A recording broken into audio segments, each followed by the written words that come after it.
KGICS में आप सभी का स्वागत है। जैसे कि थंबनेल में दिखाई देगा मध्यकालीन इतिहास। आज हमारा क्लास जो होगा मध्यकालीन इतिहास में दिल्ली सल्तनत में इल्तुतमिश पे। इसके पहले के क्लासेस मैंने आपको बता रखे हैं, उसको ज़रूर देख लीजिएगा। और इल्तुतमिश का क्लास भी 2 भागों में रहेगा। आज के क्लास में हम केवल इल्तुतमिश के बारे में बात करेंगे, अगले पार्ट में हम उससे उत्तराधिकारियों के बारे में बात करेंगे। ठीक है, तो अगर हम इल्तुतमिश की बात करें तो इल्तुतमिश कुतुबुद्दीन ऐबक का दास था। ठीक है, दास से सुल्तान बनने तक की कहानी कैसी रहती है इसकी, और ये कौन था, इसके बारे में हम देखेंगे। अगर हम देखें तो 1197 में जमालुद्दीन अहमद से दिल्ली में कुतुबुद्दीन ऐबक ने 1000 जीतल में इल्तुतमिश को खरीदा था। ठीक है, ये इल्तुतमिश एक दास से होते हुए दिल्ली का सुल्तान बनता है और दिल्ली को राजधानी बनाता है। इसीलिए चूंकि इसके पहले आप देखेंगे ऐबक ने लाहौर को केंद्र मान के शासन किया था दिल्ली पे, जबकि दिल्ली को राजधानी बना के दिल्ली पे शासन करने वाला पहला शासक कौन था? इल्तुतमिश था। और इसीलिए इल्तुतमिश को दिल्ली सल्तनत का वास्तविक संस्थापक भी माना जाता है। दूसरी बात, ये पहला शासक था दिल्ली सल्तनत का। इसके पहले जितने भी शासक थे उनमें ये पहला शासक है जिसके शासन या सुल्तान होने की मंजूरी खलीफा से प्राप्त हुई थी। ठीक है, और इसने यहाँ की शासन व्यवस्था को सुदृढ़ किया था। इसी वजह से इल्तुतमिश को दिल्ली सल्तनत का वास्तविक संस्थापक भी माना जाता है। ठीक है, अब एक दास से होते हुए कैसे ये सुल्तान के पद पे पहुंचा वो देखेंगे। फिर इसके अभियान और इसके साथ जो समस्याएं थीं वो सारी चीज़ों पे हम चर्चा करेंगे। ठीक है, देखते हैं आज इल्तुतमिश के बारे में। अगर हम इल्तुतमिश की बात करें तो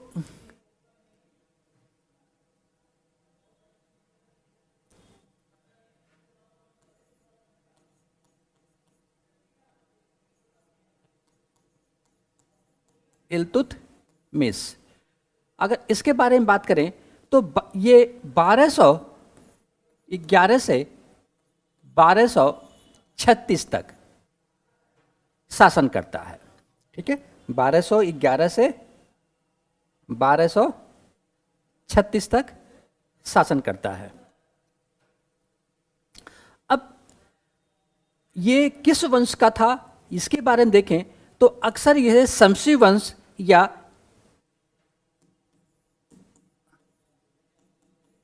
शमसी वंश या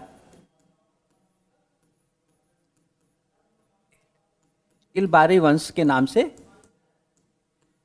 जाना जाता है। ठीक है, और ये था कौन?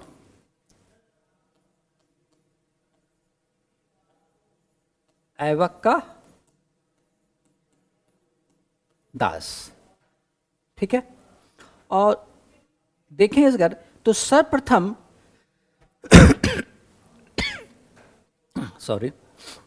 सर्वप्रथम इसे 1197 में 1000 जीतल में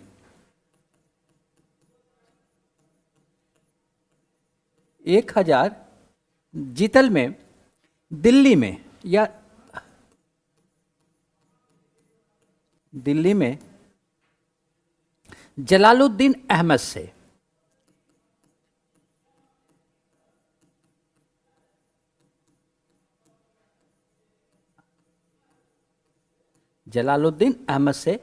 इसे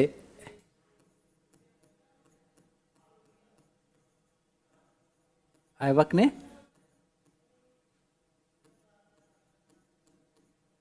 खरीदा था। कहाँ पे? दिल्ली में। कितने में? 1000 जीतल में। और किससे? जलालुद्दीन अहमद से खरीदा था।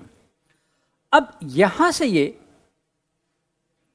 ऐबक के लिए एक सेनापति के रूप में काम करता है। और आप देखेंगे जब गौरी का और खोखरों के साथ 1206 में गौरी का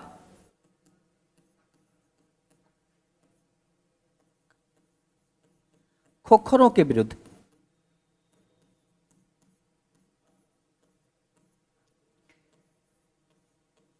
युद्ध में।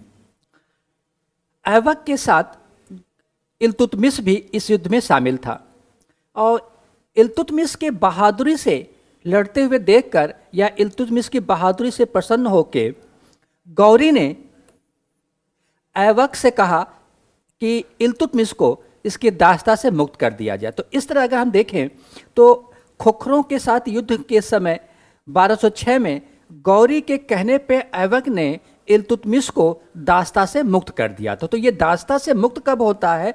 1197 में ये खरीदा जाता है और दास बना जाता है। 1206 में खोखरों के विरुद्ध युद्ध के बाद ये दास्ता से मुक्त हो जाता है। ठीक है, कब मुक्त होता है? दास्ता से 1206 में ये दास्ता से मुक्त हो जाता है। अब 1206 में मुक्त होता है और शासक बनता है ये कब? 1211 में। ठीक है, तो 1206 के बाद देखेंगे ये बदायूं, बरन और ग्वालियर का इक्तेदार रहता है। मतलब सुल्तान बनने से पहले बदायूं, बरन और ग्वालियर ये का इक्तेदार। ठीक है, सुल्तान बनने के पहले ये बरन, बदायूं और ग्वालियर का इक्तेदार होता है। अब ये सुल्तान कैसे बनता है? ऐबक की मृत्यु होती है 1210 में। ठीक है, ऐबक की मृत्यु होती है 1210 में। ऐबक के मृत्यु के बाद अगर हम देखें तो ऐबक का पुत्र, जिसे कुछ लोग पुत्र नहीं मानते हैं, आराम शाह, 8 माह शासन करता है। ठीक है, लेकिन कुछ लोग ये कहते हैं कि आराम शाह ऐबक का पुत्र नहीं था। ठीक, इसी आराम शाह को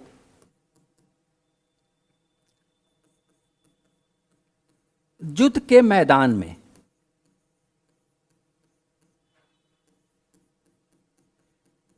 पराजित कर इल्तुतमिश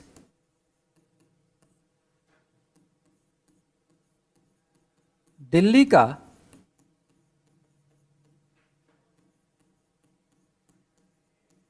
सुल्तान बना। ठीक है, तो युद्ध के मैदान में इल्तुतमिश ने किसको पराजित किया?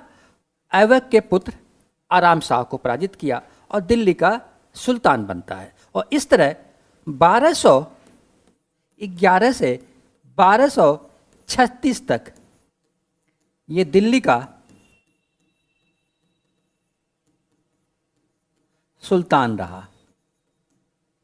दिल्ली का सुल्तान रहा। अब दिल्ली का सुल्तान तो बन गया, लेकिन इसके सामने जो गौरी के अन्य दास थे वो एक समस्या के रूप में होते हैं।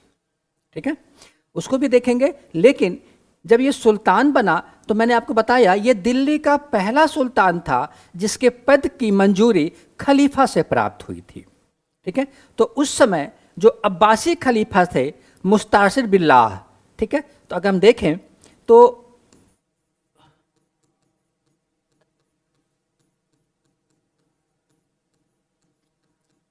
मुस्तासिर बिल्लाह, ठीक है, से मंजूरी या ये कह लें अपने सुल्तान के पद की मंजूरी उसको प्राप्त हुई थी। अब सुल्तान के पद की मंजूरी के लिए खलीफा ने अपने 2 राजदूत भारत भेजे थे। मतलब मुस्तासिर बिल्लाह ने अपने 2 राजदूत, एक मौलाना रजीउद्दीन हसन संगानी और दूसरा काजी जलालुल उरूस। ठीक है, जलालुल उरूस। पहला नाम क्या था? मौलाना रजीउद्दीन हसन संगानी और काजी जलाल उरूस। ठीक है, तो अगर हम देखें तो 2 राजदूत आए। पहला नाम था मौलाना रजीउद्दीन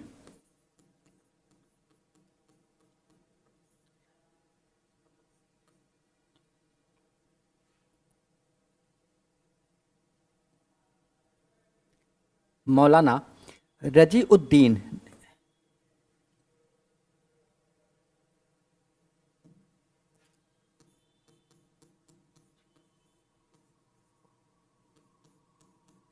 हसन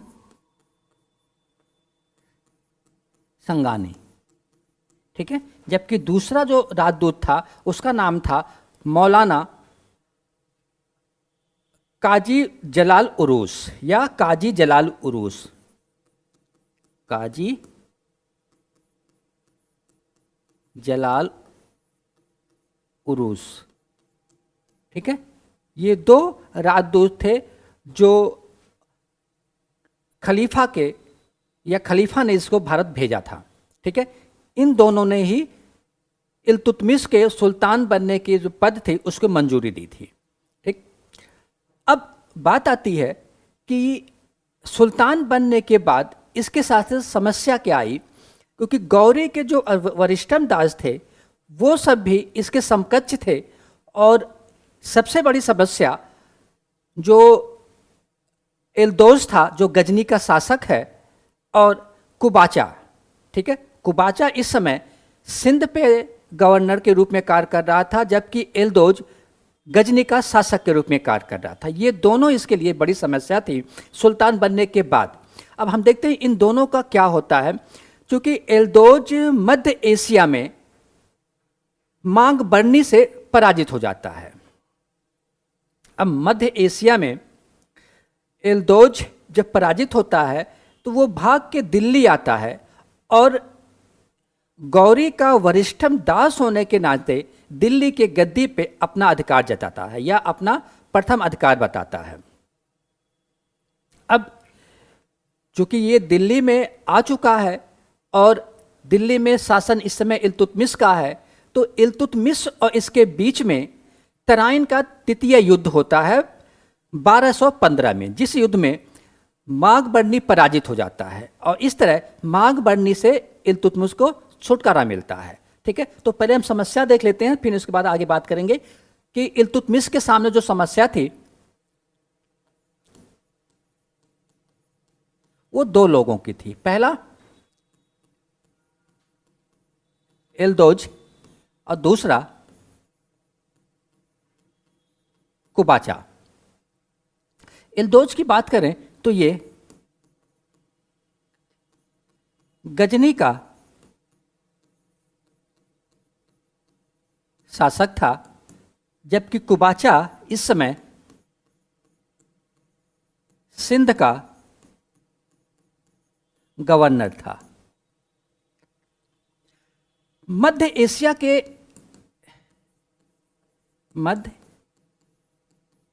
के एक युद्ध में जलालुद्दीन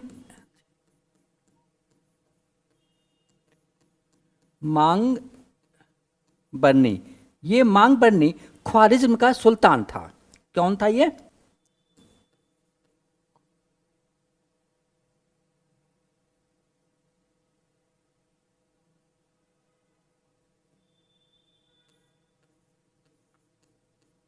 ख्वारिज्म का सुल्तान, ठीक है। इससे एल्दोज पराजित होता है और दिल्ली आ जाता है, ठीक है। जलालुद्दीन मांग बर्नी से एल्दोज पराजित हुआ और दिल्ली आ गया, और दिल्ली की गद्दी पे अपना अधिकार बताता है, क्योंकि ये भी गौरी का दास था। लेकिन तराइन के तृतीय युद्ध में, तृतीय युद्ध 1215 में इल्तुतमिश ने एल्दोज को पराजित कर दिया, और इस तरह गजनी से और दिल्ली का जो संबंध था वो यहीं पे ख़त्म हो जाता है। क्योंकि अब गजनी, क्योंकि इसके पहले जितने भी शासक थे उन सभी को गजनी से ही मंजूरी मिलती थी, लेकिन अब जब चूंकि गजनी का शासक ही पराजित हो चुका है, तो इस तरह इल्तुतमिश ने गजनी से दिल्ली को अलग कर लिया, ठीक है। तो यहाँ से देखेंगे कि एल्दोज से छुटकारा पाने के बाद दिल्ली एक स्वतंत्र राज्य के रूप में स्थापित हो गया। और यही सारी वजह है कि इल्तुतमिश को दिल्ली का वास्तविक संस्थापक भी माना जाता है, क्योंकि उसने ही दिल्ली को दिल्ली सल्तनत की राजधानी बनाया, शासन व्यवस्था को सुदृढ़ किया और दिल्ली को गजनी से अलग किया। ठीक है, तो यहाँ पे देखेंगे तराइन का तृतीय युद्ध काफ़ी इंपॉर्टेंट है, पूछा जाता है किसके किसके बीच हुआ, तो ध्यान रखेंगे ये एल्दौज और इल्तुतमिश के बीच हुआ कब, 1215 में। ठीक है, अब बात करते हैं कुबाचा की। अगर हम कुबाचा को देखें तो ये इस समय सिंध का क्या था, गवर्नर था। जब इल्तुतमिश मागबर्नी से परेशान था या उससे युद्ध में लगा हुआ था, उसी समय कुबाचा ने लाहौर पे अधिकार कर लिया। मतलब जिस समय मागबर्नी और इल्तुतमिश का युद्ध चल रहा था, मौका पाके कुबाचा ने लाहौर पे अधिकार कर लिया। ठीक है, इसके बाद आप देखेंगे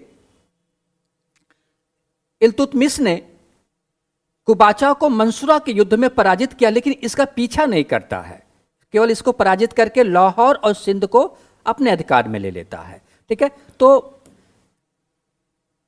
कहां पे, मंसूरा के युद्ध में इल्तुतमिश ने कुबाचा को पराजित किया।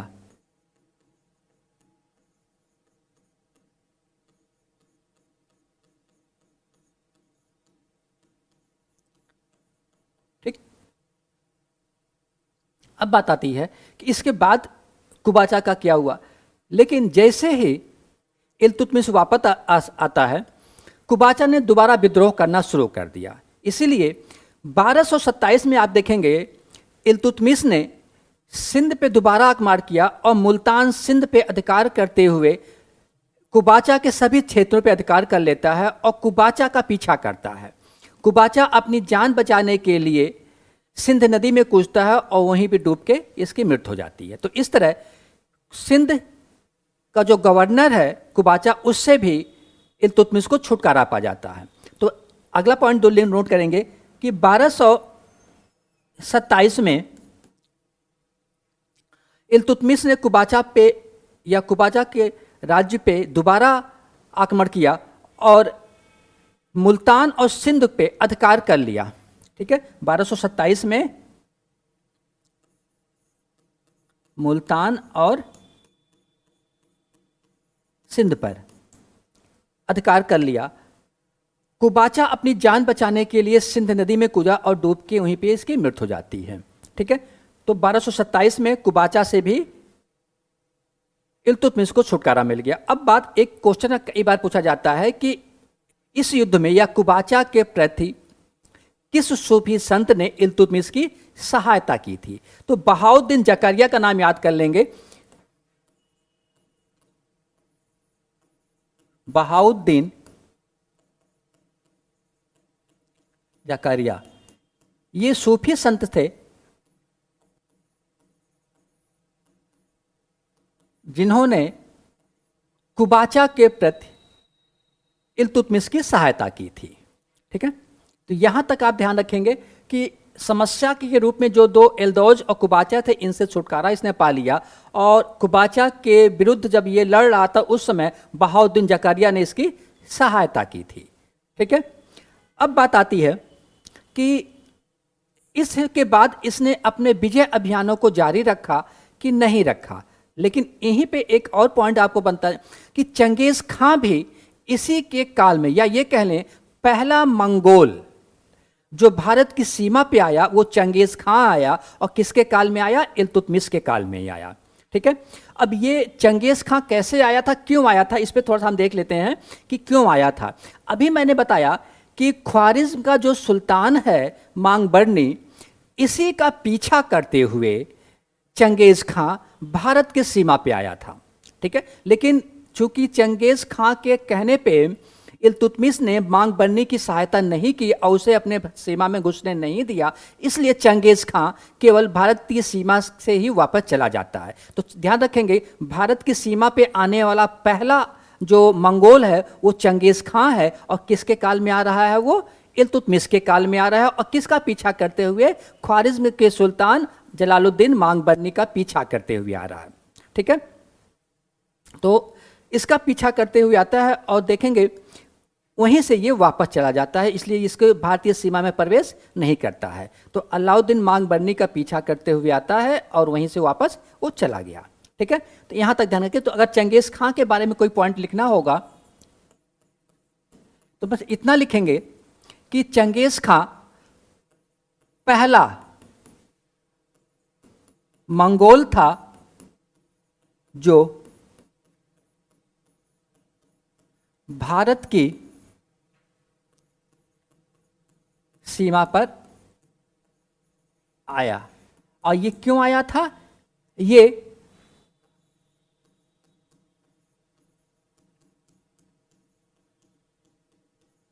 अलाउद्दीन मांगबरनी जो ख्वारिज्म का सुल्तान है, इसका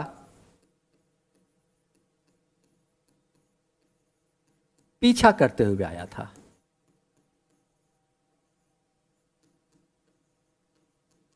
ठीक है, ये चंगेज खां के बारे में एक पॉइंट जो याद कर लेंगे, क्योंकि जो पहला मंगोल है और भारत के सीमा पे आ रहा है, तो जरूर इसको देखेंगे। ठीक है, अब यही यहाँ की देखेंगे। फिर अब इल्तुतमिश अपने राज्यों की या जो राज्य की सीमा है उनको बढ़ाने की कोशिश करता है और अभियान शुरू करता है। ठीक है, तो यहाँ से इसके बाद हमें इल्तुतमिश के अभियानों को देखेंगे।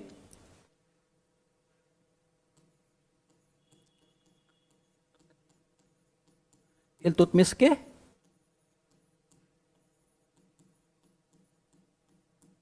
अभियान। ठीक है, अब इल्तुतमिश के अभियान आप देखेंगे।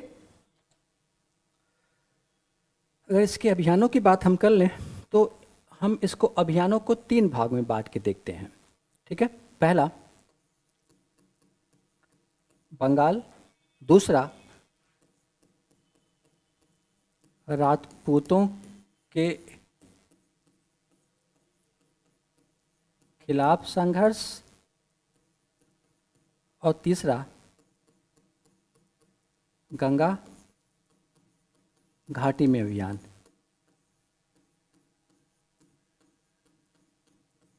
गंगा घाटी में अभियान। ठीक है, अगर हम बंगाल की बात करें तो यहाँ 1225, ठीक है, या 1225-26 कर दें, इसको 1226 कर देते हैं।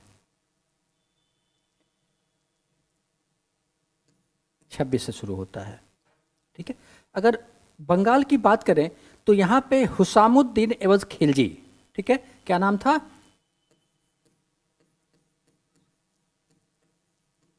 दीन एवज खिलजी, हुसामुद्दीन एवज खिलजी, ये गयासुद्दीन के नाम से सुल्तान बन बैठा था। ये वहाँ का गवर्नर था और गयासुद्दीन के नाम से सुल्तान बन बैठा था। क्या नाम से?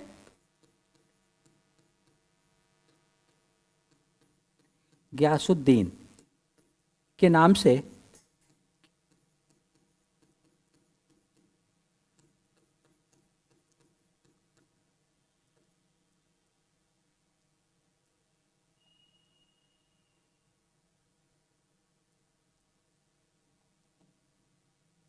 सुल्तान बन गया था। ठीक है, अब यहां का अभियान जो होता है, बंगाल का अभियान जो होता है, वो नसरुद्दीन, ध्यान रखेंगे, बंगाल का अभियान या यहां का नेतृत्व किसने किया था? नसरुद्दीन।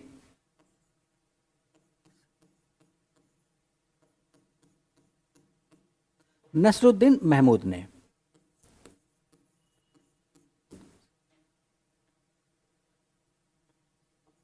नसरुद्दीन महमूद ने, ठीक है, ये इल्तुतमिश का पुत्र था, लेकिन जब इसने अभियान किया और गयासुद्दीन को पराजित कर ये वहाँ का या बंगाल का गवर्नर बन गया। ठीक है, तो बंगाल अभियान 1226 में होता है। किसके काल में? इल्तुतमिश के काल में। अभियान करने वाला उसका पुत्र नसरुद्दीन महमूद था, जिसने गयासुद्दीन या हुसामुद्दीन एवज खिलजी को पराजित किया और पराजित करने के बाद ये वहाँ का गवर्नर बना। तो नसरुद्दीन ने यहाँ का अभियान किया और हुसामुद्दीन को पराजित कर गवर्नर बना। और ये 1229 तक बंगाल का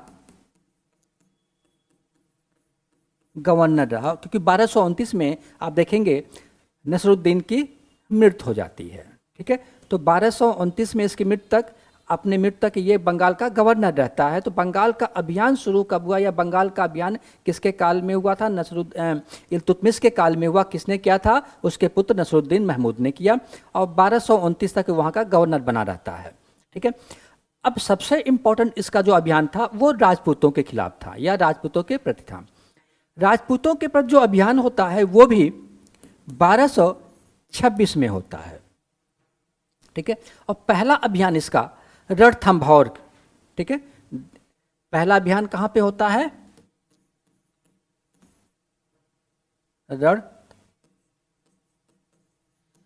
रणथंभौर में। ठीक है, रणथंभौर के बाद आप देखेंगे इसका अभियानों की जो अगला था वो मंदसौर या मंडोर कहते हैं जिसे। तो रणथंभौर और इसी के साथ इसने मंदसौर, ठीक है,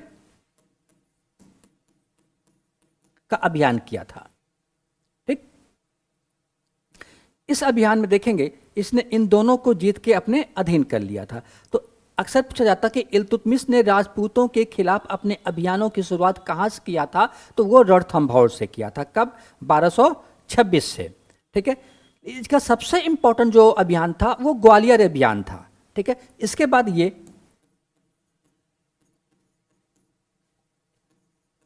ग्वालियर अभियान करता है, और इस अभियान में देखेंगे इसी अभियान के बाद सुल्तान या इल्तुतमिश अपनी पुत्री रजिया के नाम पे एक चांदी का टका या चांदी का सिक्का टका जारी करता। और ये अभियान कब होता है?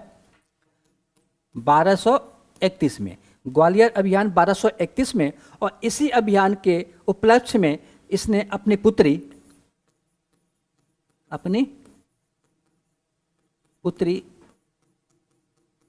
रजिया के सम्मान में सिक्का, कौन सा? टका क्या था? चांदी का सिक्का था, जारी करता है।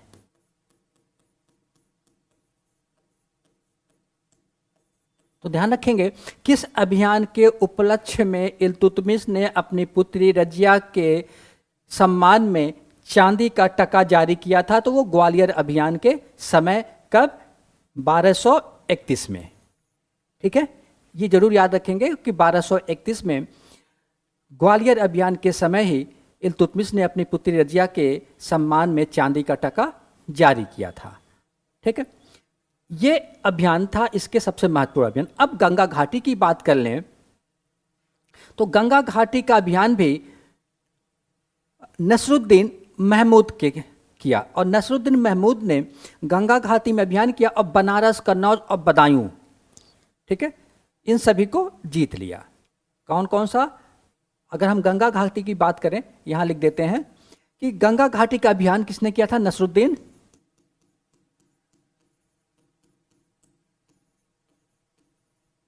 महमूद ने। तो इसने बनारस, बदायूं, ठीक है, बनारस, बदायूं और कन्नौज भी लिख लेंगे, कन्नौज पे अधिकार कर लिया। ठीक है, गंगा घाटी का अभियान किसने किया? नसरुद्दीन महमूद ने, और उसने बनारस, बदायूं और कन्नौज के एरिया को जीत के दिल्ली सल्तनत में सम्मिलित कर लिया। ठीक है, तो इसके कुछ ये प्रमुख अभियान थे। ये 3 अभियान ज़्यादा महत्वपूर्ण है। राजपूतों के खिलाफ सबसे महत्वपूर्ण अभियान, और उसके बाद बंगाल के, क्योंकि शुरुआत इसकी अभियानों की कहाँ से होती है? बंगाल से होती है। राजपूतों के खिलाफ अगर शुरुआत पूछें तो रणथंभौर से होती है। तो ये सारे अभियान हैं जो इल्तुतमिश के काल में हुए थे। ठीक है, इस अभियानों की बात अगर हम देखें तो इल्तुतमिश का सबसे बड़ा योगदान क्या रहा, या उसके कार्यों के बारे में बात करें हम तो कार्य उसका हम देख लेते हैं। उसके सबसे महत्वपूर्ण कार्य क्या थे? उसका सबसे बड़ा महत्वपूर्ण कार्य था कि उसने दिल्ली को राजधानी बनाया, दिल्ली सल्तनत का राजधानी। तो कार्य अगर हम देखें इल्तुतमिश के, तो इसने पहला कार्य दिल्ली को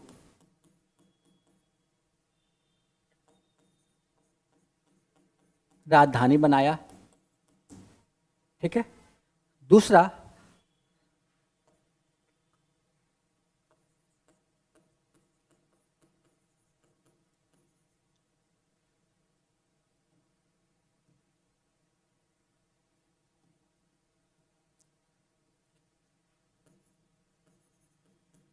चांदी का टका और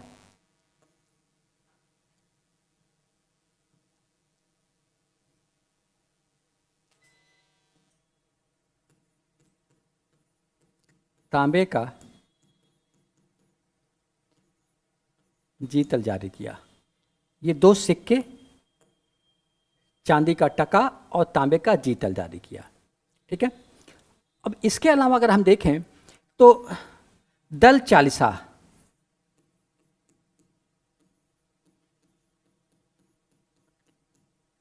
या तुर्क ए चहलगामी, तुर्क ए चहलगामी क्या था? ये 40 तुर्कों का एक दल था, ठीक है। और ये दल अगर देखें तो इल्तुतमिश के प्रति तो वफादार रहा, लेकिन इल्तुतमिश के जो उत्तराधिकारी हुए उनके काल में देखें, ये एक तरह से सम्राट निर्माता बन जाते हैं। उनके प्रति ये वफादार नहीं होते हैं और ये सम्राट निर्माता के रूप में कार्य करने लगते हैं। लेकिन इस दल चालीसा का अभी आप देखेंगे बलबन ने अंत भी किया। तो दल चालीसा का निर्माण या तुर्क चहलगामी का निर्माण किसने किया था? इल्तुतमिश ने किया था। कौन लोग थे ये तुर्क लोग थे, या 40 तुर्कों का एक दल था, ठीक है, जो इल्तुतमिश के कार्यों या अभियानों में उनकी सहायता करते थे। तो ये जरूर याद करेंगे कि दल चालीसा का निर्माण किसने किया? चांदी का टका और तांबे का जीतल, दिल्ली को राजधानी बनाया। ये सारी चीज़ें अगर हम देखें तो इसके काल में महत्वपूर्ण कार्य हुए थे। इसके अलावा बात करें तो इक्ता व्यवस्था,